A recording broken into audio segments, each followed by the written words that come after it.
ఏంటి విజయసాయి రెడ్డి గారి రాజీనామాని అది పాజిటివ్ యాంగిల్లో చూడాలా నెగిటివ్ యాంగిల్లో చూడాలా? అంటే ఇక్కడ ఎవరికి పాజిటివ్ ఎవరికి నెగిటివ్ అనుకో. అంటే పాజిటివ్ యాంగిల్ అంటే మీరు వైసీపీకి పాజిటివ్ యాంగిల్ అంటున్నారా? అదే వైసీపీకి పాజిటివ్ అవుతుందా నెగిటివ్ అవుతుందా? అది కూటమికి అడ్వాంటేజ్గా అయితే ఇప్పుడు దాకా మారుతూ వచ్చింది. ఎస్, అంటే వైసీపీకి నెగిటివ్ యాంగిల్ అనేది ఉండదు. ఎందుకంటే పార్టీలో మెంబర్స్ వస్తూ ఉంటారు పోతూ ఉంటారు, ఇట్స్ కామన్. ఎందుకంటే మీకు కాంగ్రెస్ పార్టీ ఇప్పుడు ఎంతమంది అయితే లీడర్స్ ఉన్నారో, ఎన్ని పొలిటికల్ పార్టీస్ ఇంక్లూడింగ్ బీజేపీ కూడా, కాంగ్రెస్ పార్టీ నుంచి బయటకు వచ్చిన జనాలు పెట్టి ఆ జనాలతో మమేకమైన పార్టీలే ఇప్పుడున్న బీజేపీ కానీ టీడీపీ కానీ లేదనుకుంటే ఎన్సీపీ కానీ లేకపోతే తృణమూల్ కాంగ్రెస్ కానీ అన్ని పార్టీలు కూడా ఆల్మోస్ట్ కాంగ్రెస్ నుంచి ఉండి అక్కడ నేర్చుకొని బయటకు వచ్చినవే. సో పార్టీ అయితే ఇంకా అలానే ఉంది.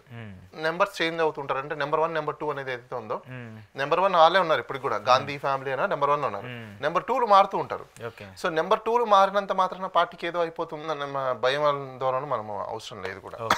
ఎందుకంటే సమ్ టైమ్స్ నెంబర్ 1 ప్లేస్లో కూడా ఎవరో ఒకరు అటు అటు చేంజ్ అవ్వడం అనేది కామన్గా జరుగుతుంటుంది.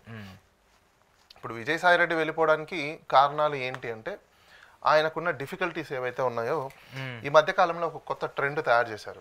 ఏంటి అంటే, ఇప్పుడు మీరు కూడా నేర్చుకోండి ఇది. మీ పాత కాలంలో ఎప్పుడైనా అంటే ఒక 5-6 ఇయర్స్ బ్యాక్ ప్రజలు కూడా నేర్చుకోవాలి. మీరు ఏదైనా ల్యాండ్ అమ్మితే పోయి మిమ్మల్ని బలవంతంగా పొలిటీషియన్ వచ్చి మిమ్మల్ని రిజిస్ట్రేషన్ చేశారని చెప్పేసి కేసు పెట్టండి ఫస్ట్. కేసు పెడితే మళ్ళీ మీకు అది తిరిగి ఇచ్చేస్తారు. అవునా? మరి అదే కదా ఇప్పుడు ఆ పోర్టు విషయంలో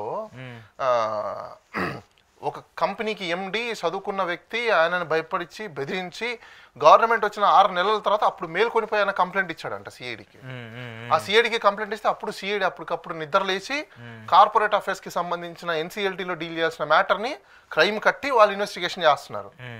అంటే చూడండి, ఒక ఇల్లీగాలిటీని ఏ విధంగా లీగల్గా సిస్టంలో ఉన్న మినిస్టర్లు కానీ చీఫ్ మినిస్టర్ కానీ పవర్ వచ్చిన తర్వాత ఎలా యూజ్ చేయొచ్చు, మిస్యూజ్ చేయొచ్చు, హెరాస్ చేయొచ్చు అన్న దానికి విజయసాయి రెడ్డి గారు ఒక నిదర్శనం.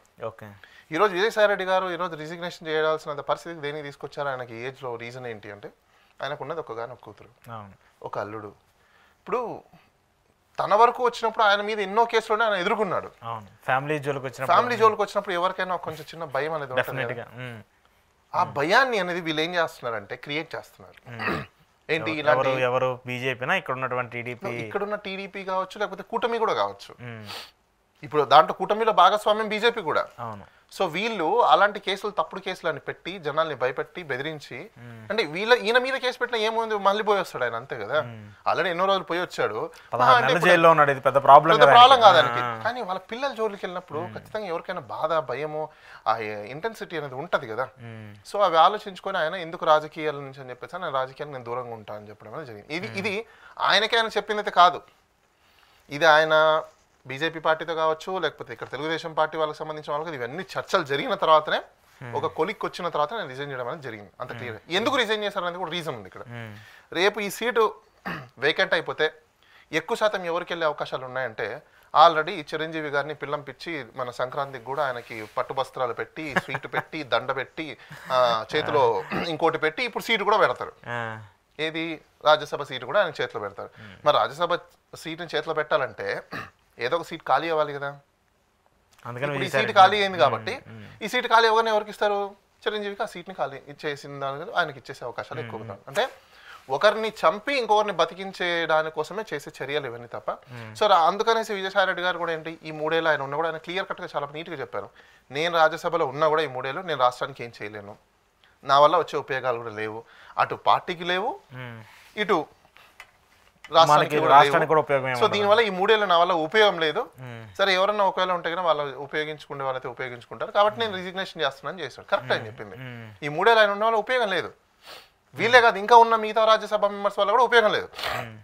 ఇప్పుడు ఆల్రెడీ వైసీపీకి 3 వెళ్ళిపోయారు. ఇప్పుడు విజయసాయి రెడ్డి గారితో 4వ వాళ్ళు. ఇంకా వాళ్ళకంటూ కొంత బలం ఉంది రాజ్యసభకు సంబంధించి.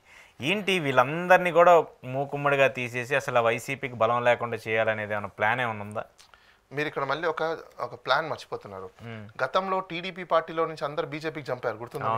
4 రాజ్యసభ టీజీ వెంకటేష్ కావచ్చు, లేదంటే సుజనా చౌదరి, ఇప్పుడు సీఎం రమేష్. ఇప్పుడు మీరు చెప్పిన టీజీ వెంకటేష్ కొడుకు మినిస్టర్, వాళ్ళ నాన్న ఏ పార్టీ? బీజేపీ. ఇప్పుడు ఆయన ఏ పార్టీలో ఉన్నాడు? సో దీన్ని బట్టి మీకు అర్థమవుతుందా రేపు మళ్ళీ అధికారంలో రావడం కోసము ఏదైనా చేయడానికి సిద్ధంగా ఉన్నారు అనేది. సో ఇది ఒక ప్లాన్ అనమాట. ఓకే.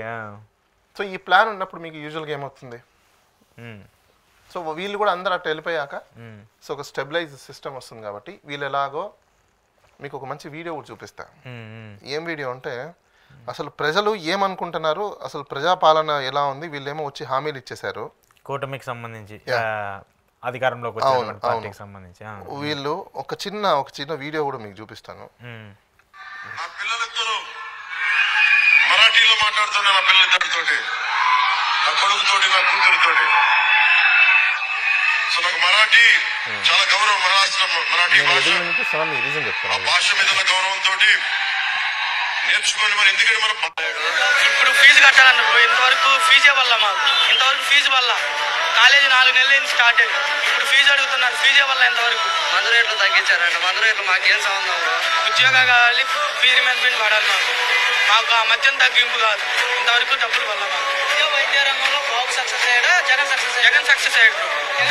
సో అంటే మీరు చెప్పేది ఏంటి, ప్రజల్లో ఇప్పుడు ఎలా ఉందంటే 6 నెలలకే 3 సంవత్సరాల తర్వాత ఏదైతే యాంటీ ఇంకంబెన్సీని క్రియేట్ చేసుకున్న పొట్టలో వేసుకున్న వైసీపీ పార్టీ ఉందో ఈ రోజు 6 నెలలకే వీళ్ళు అది నెగిటివిటీ వచ్చేసింది.